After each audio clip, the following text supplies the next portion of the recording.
Olá, meus amores, tudo bem com vocês? Hoje é quinta-feira, dia 23 de julho, é a nossa última aula antes do recesso, tá? Nós vamos ter aí pela frente uma semaninha de descanso e essa é a última aula da tia Vanessa, porque amanhã tem aula com a tia Débora, tia de inglês. Então, essa é a nossa última aula antes do recesso, tá? Hoje nós vamos revisar os 2 primeiros módulos, os 2 primeiros capítulos do nosso livro de língua portuguesa, tá?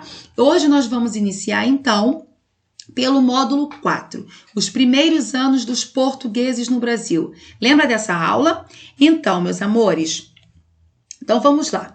Os portugueses, eles chegaram às terras que hoje conhecemos como Brasil, lá no ano de 1500, e deram-lhe diversos nomes, como Ilha de Vera Cruz, Terra de Santa Cruz, Terra dos Papagaios, Terra de Vera Cruz, Terra de Santa Cruz, entre outros nomes, tá? Logo no ano de 1503, o rei de Portugal enviou uma frota à nova terra. Mas por que ele fez isso? Para verificar o que poderia ser explorado, o que tinha de bom aqui. Foi assim que os portugueses encontraram aqui o pau-brasil, uma árvore típica do litoral brasileiro. Com a sua madeira, era possível produzir uma tinta vermelha e fazer móveis de excelente qualidade, tá? O pau-brasil se tornou tão importante, mas tão importante para os negócios portugueses, que no ano de 1527, as novas terras já eram chamadas de Brasil, tá? O que interessava aos portugueses naquele momento era tomar posse da terra e verificar se havia mercadorias que pudessem ser comercializadas, vendidas, tá? Quando eles encontraram o pau-brasil, o que eles fizeram? Iniciaram imediatamente o comércio da madeira lá para a Europa. Com o objetivo de armazenar a madeira cortada até que os navios chegassem para levá-lo para Portugal, o que eles fizeram? Os exploradores começaram a construir feitorias, tá? Esses homens, assim como muitos europeus daquela época, não se preocupavam com o fato de que pelo fato de se instalar nas terras dos indígenas, não, já que estavam aqui há muito tempo, tá? Eles não se importavam com isso. Então, a presença de portugueses no Brasil, nesses primeiros anos aí, nesses primeiros anos de exploração, era muito pequena, tá? Porque poucos permaneciam nas feitorias, tá? Lembrando que feitoria era o local onde era armazenado o pau-brasil que eles colhiam, tá? Como o número de europeus era muito inferior às populações locais, a cultura e os hábitos dos nativos se preservaram, prevalecendo o estilo de vida dos índios, tá? Muitos índios nessa mesma época, tá? Eles ficaram responsáveis pela extração, pela retirada e também pelo transporte do pau-brasil até essas feitorias. Em troca, os portugueses davam para os índios alguns objetos, como facas, machados, miçangas e espelhos. Essas trocas que os portugueses faziam com os indígenas recebeu um nome, tá? Ficou conhecido como escambo, tá? Durante muitos anos, foi enorme a quantidade de navios que saíram da costa brasileira carregados de pau-brasil. Essa madeira fazia tanto sucesso, mas tanto sucesso, e dava tanto lucro para os portugueses, que outros povos europeus passaram a se interessar por ela. Foi o caso dos franceses, que mesmo sabendo que poderiam arrumar briga com os portugueses, arriscaram-se a vir para o Brasil para poder extrair a madeira. Bom, turminha, deixa a tia passear aqui pelo livro, para que nós possamos verificar aqui outros itens importantes, tá?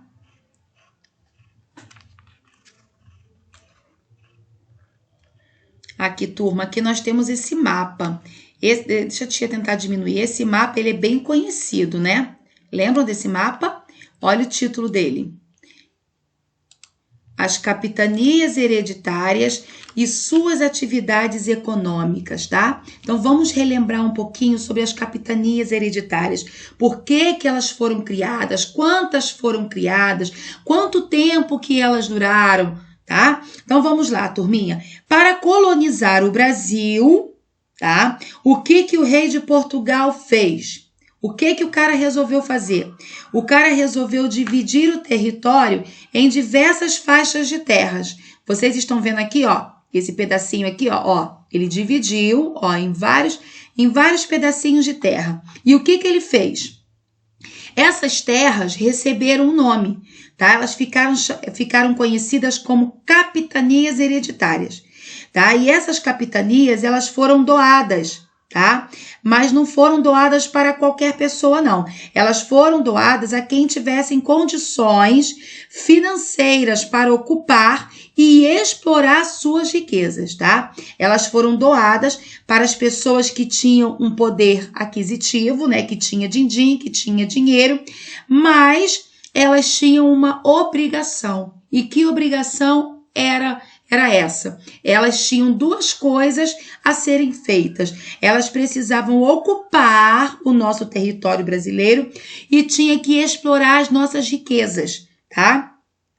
Essas pessoas, o que acontece? Elas receberam esse nome, as capitanias hereditárias, elas receberam esse nome porque eram governadas por um capitão-mor, ou seja, por uma pessoa que teria maior poder sobre elas. Além disso, a propriedade da terra era transmitida hereditariamente, ou seja, de pai para filho. Quando o pai viesse a falecer, né, a capitania seria doada para o filho, tá? Aquele que ganhava a terra era chamado de donatário, tá? Ele recebia o título de capitão-mor, tá? Uma carta de doação e uma lista de direitos e deveres. Então, os donatários recebiam o seu lote de terra, tá? Mas eles tinham direitos e também tinham deveres, tá? Entre os deveres estavam pagar imposto à coroa portuguesa, fundar vilas e povoados, combater os índios rebeldes, tá? E construir casas. Os donatários, eles também eram obrigados a plantar a cana-de-açúcar, tá? Agora vamos falar um pouquinho sobre os direitos, né? Nós já vimos os deveres. Tia Vanessa, e os direitos? Entre os direitos dos donatários estavam governar a capitania, distribuir uma parte das terras a quem estivesse interessado e pudesse cultivá-la também, cuidar, né? Fazer com que essa terra produzisse. Criar regras para as vilas e povoados e também mexer com os índios, escravizar os pobres índios, tá? Contudo, nem todas as capitanias conseguiram se desenvolver da maneira que o rei de Portugal pretendia, tá? Não havia muita gente interessada em se mudar para o Brasil e cumprir com os deveres de um donatário. O que o rei fez? O rei doou 12 das 14 capitanias criadas, mas apenas 2 prosperaram. Apenas 2 capitanias deram certo. Vocês lembram? Quais são essas capitanias? A de Pernambuco e a capitania de São Vicente, tá? Vamos continuar aqui com a nossa revisão, passando aqui pelo livro. Olha, chegamos no capítulo 5, né? No módulo 5, o Brasil dos Portugueses. Vamos revisar esse capítulo? Essa aula eu lembro que ela foi bem bacana, foi muito legal. Você que perdeu essa aula, você está tendo a oportunidade de estar revendo, tá? Mas mesmo assim, procure essa aula aí, por favor, porque ela foi gravada, tá? E assista, tá bom? Aqui nós temos o Brasil dos Portugueses, no capítulo 5. Então, turma, por volta lá do ano de 1530, os portugueses tomaram a decisão de colonizar a terra encontrada, o Brasil, tá? Eles resolveram tomar conta, dominá-la, explorá-la, tá bom? E aí começou o cultivo da cana-de-açúcar. Lembra disso? Quando os portugueses iniciaram o processo de colonização aqui do Brasil, a partir do ano de 1530, olha só, hein? O Brasil foi descoberto no ano de 1500, tá? Os portugueses descobriram, mas resolveram explorar a partir de 1530. Então demorou 30 anos, né? A ocupação do território Perdão, gente. Então, a partir de 1530, os portugueses resolveram ocupar o território. Mas ocupar como, tia Vanessa? Com plantações de cana-de-açúcar, tá? Mas por que, tia Vanessa, resolveram plantar cana-de-açúcar? Por que não plantaram feijão? Por que não começaram plantando o café? Mais tarde, nas nossas próximas aulas, nós vamos estudar, tá? Sobre o café. Mas por que eles resolveram começar com a plantação de cana-de-açúcar? Gente, não é à toa. Eles tinham 2 objetivos. Primeiro, acumular riquezas com o comércio do açúcar na Europa. Segundo, evitar que outros povos viessem para cá para poder explorar o nosso país. Com isso, os donatários, né, que eram os proprietários das capitanias, e também os outros interessados em participar da colonização, o que eles fizeram? Viajaram de Portugal para o Brasil. E, utilizando os direitos e os deveres que foram oferecidos pelo rei de Portugal, eles começaram a cultivar, começaram a plantar a cana-de-açúcar, tá? Mas por que será que tantos portugueses decidiram se aventurar para terras tão distantes, apostando suas economias na produção de açúcar? Não foi à toa. Algum interesse eles tinham. Na Europa, lá naquela época, o açúcar, ele era muito valorizado. Ele era considerado um artigo de luxo, utilizado para adoçar alimentos e também como remédio. Lembra? Por esses motivos, ele se tornou um produto muito procurado e, consequentemente, muito valorizado, tá? Assim, a sua produção e o seu comércio eram atividades muito lucrativas, davam muito dinheiro, tá? Agora, turminha, o que eu fiz? Tá? Eu vou parar por aqui. Os outros capítulos, os outros módulos, a tia Vanessa vai revisar com vocês? Claro que eu vou, com certeza. Mas não nessa aula, nas próximas aulas, tá? Porque senão vamos ter muitas atividades, tá? E esse não é o objetivo da nossa aula de hoje, tá bom? Então, tia Vanessa revisou esses 2 capítulos, tá? E na nossa próxima aula, a tia Vanessa vai revisar com vocês o capítulo 6, o capítulo...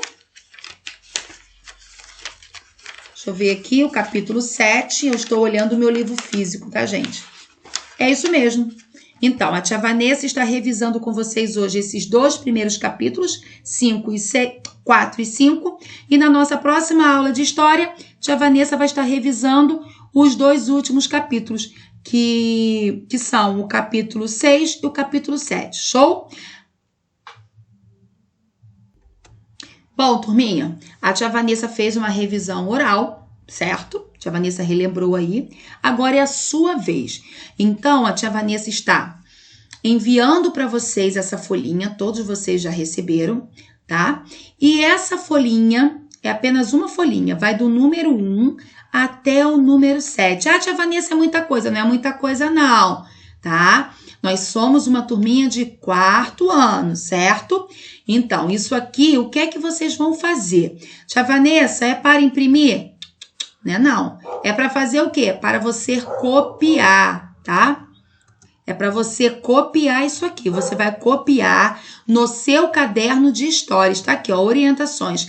Copie e responda às atividades abaixo no seu caderno de história, tá? Então, você já sabe como proceder. Você vai fazer o cabeçalho, atividades de casa, revisão, tá? E aqui nós temos do número 1 ao número 7. O número 1 está assim. Sobre o período da história do Brasil, assinale C para as afirmativas corretas e coloque I para as afirmativas incorretas. Então, aqui nós temos várias frases no número 1, tá? Você vai ler cada uma dessas frases e as frases que estiverem certas, você vai colocar a letra C. Aquelas que estiverem erradas, incorretas, você vai colocar a letra I, tá? Agora aqui, ó, no número 2, você vai reescrever, você vai escrever novamente as frases que estão erradas lá no número 1, tá? Você vai reescrever essa frase, só que não da mesma forma como ela está no número 1, porque no número 1 ela está incorreta, você colocou o I de incorreto, tá? Você vai escrever novamente essa frase, porém transformando-a, porém deixando essa frase de uma maneira correta, tá? No número 3, eu quero que você explique o seguinte: por que apenas a partir do ano de 1534 que a coroa portuguesa decidiu transformar o Brasil em uma colônia? Por quê? Se o Brasil foi descoberto no ano de 1530, por que demorou 34 anos para Portugal decidir transformar o Brasil em uma colônia, tá? Lembrando que colônia é o território conquistado e dominado por um país, tá? Ou povo que tem o objetivo de explorá-lo, tá? Tudo bem? Então, o nosso país, ele se tornou uma colônia por quê? Porque ele foi conquistado, ele foi dominado por qual povo? Pelos portugueses, tá? Número 4. Pernambuco foi a capitania hereditária mais importante do Nordeste brasileiro. Vamos lá. Nós vimos, nós estudamos, nós relembramos que de todas as capitanias, as que prosperaram, as que deram certo foram somente duas, a de Pernambuco e a de São Vicente. Porém, a de Pernambuco foi a capitania mais importante localizada no Nordeste brasileiro, tá? Então, eu quero que você explique para mim o que foram as capitanias, o que eram as capitanias. Eram o quê? Letra B. Com que objetivo as capitanias foram criadas? Não foram criadas à toa. Você vai explicar para mim por que elas foram criadas. No número 5, eu coloquei uma letra. Perceba que eu até destaquei, tá? Eu coloquei ela em negrito. O rei doou 12 das 14 capitanias criadas, mas apenas duas prosperaram. A de Pernambuco e a de São Vicente. Beleza? Agora eu quero saber por que isso aconteceu. Isso o quê, professora? Por que apenas as duas capitanias deram certo, tá? Número 7 e último. É uma pergunta também. Quando os portugueses iniciaram o processo de colonização do Brasil, a partir do ano de 1530, a ocupação do território com plantações de cana-de-açúcar tinha dois objetivos. Os portugueses, eles não começaram a plantar cana-de-açúcar à toa, do nada. Tinha um porquê, tinha um motivo. E eram dois motivos. Eu quero que você escreva aqui embaixo quais são esses dois motivos. O dever está fácil, certo? Lembrando que você vai reler, tá? O livro 2, tá bom? Então, releia o capítulo, o módulo de número 4 e de número 5 para você conseguir responder. Lembrando que é para copiar, tá? Tia Vanessa, a senhora colocou vários. A senhora colocou um X em vermelho. É a quantidade de linhas que você precisa pular, que você precisa reservar, tá? Que você precisa deixar para o seu caderno ficar bem organizado, tá bom? Então, responda isso aí, tá? Copiem, não se esqueçam de fazer o cabeçalho, respeitar a margem direita, margem esquerda, não precisa economizar caderno, a tia Vanessa sempre fala isso, utiliza o caderno, não faça aquela letra pequenininha, não faça tudo espremidinho, utilize o seu material com maior carinho, com maior capricho, tá bom? E responda, tá? Copie devagar, responda, leia, releia Todas as respostas estão no nosso livro, tá? Todas essas questões a tia Vanessa tirou do livro de vocês. A tia Vanessa montou através do livro de vocês. Então, todas as respostas estão aqui, tá bom? Olha, eu desejo a vocês um excelente recesso. Será curtinho, né? Apenas de uma semana, mas eu tenho certeza que será muito bom e necessário também para que nós possamos aí relaxar, descansar um pouquinho, para daqui a uma semana voltarmos com a corda toda, todo vapor, tá? Vou sentir a falta de vocês, tá? Vou sentir muita falta, mas na primeira semana de agosto nós estaremos juntos novamente, tá bom? Continue em casa, continue se cuidando e ó, beijos da tia que é apaixonada por você, tá? Beijos, tchau!